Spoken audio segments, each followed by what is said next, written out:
Today I'm going to teach you about the past perfect tense. First of all, we use this tense to express something that happened, some action that happened in the past before another action. Now I'm going to show you some structures to create sentences. First of all, we have the affirmative form. At the very beginning, we have to put a subject. And then we have to put our auxiliary verb, that in this tense is had. We use this auxiliary verb with all of the subjects. Then we have a participle verb at the end, a complement.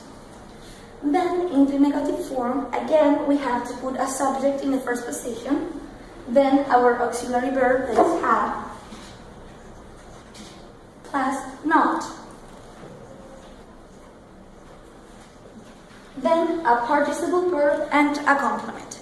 In the case of had not, this is a formal way to talk or write. For example, if you want to write a letter or in an email to your boss or to your teacher, you should put a had not. In the case that you imagine that you are talking with your friend, you don't use had not because, as I told you, it's really formal. So in these cases, you have to use the construction. So it's had and T, hadn't, for an informal speech. At the end, we have the interrogative forms. First of all, in this case, we have to use our auxiliary verb in the first position, as we know is had. Then we have to put a subject, a participle verb, and a complement, and at the end, we have to put a question mark to close our sentence.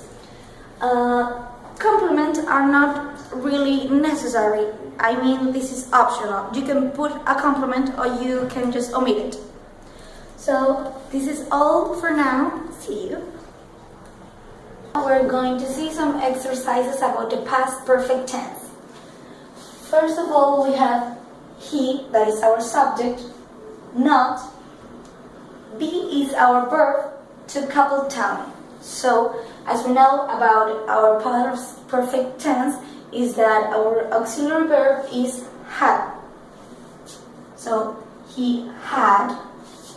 In this case, it's going to be a negative sentence.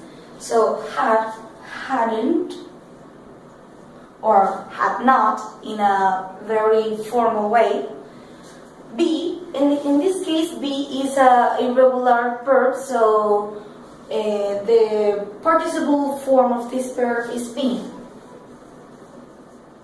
So, he hadn't been to Coupletown, okay?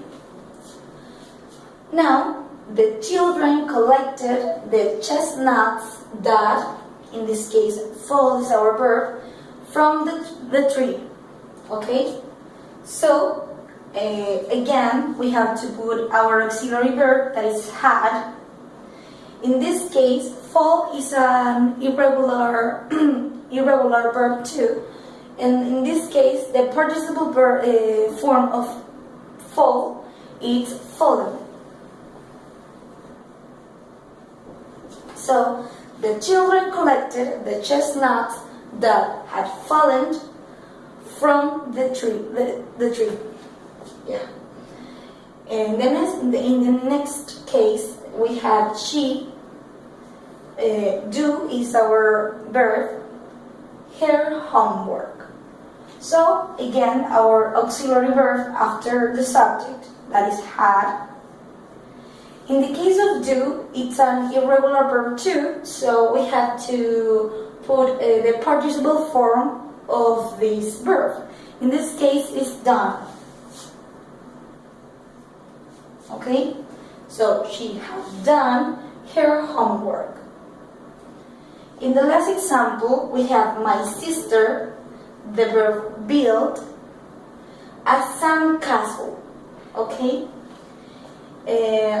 again, we have to put our auxiliary verb after our subject. So again, had. In this case, build is an irregular form again. So we have to put the participle form of this verb, that in this case is built.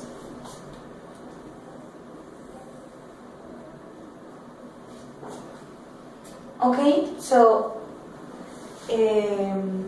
that's it. Thanks for watching.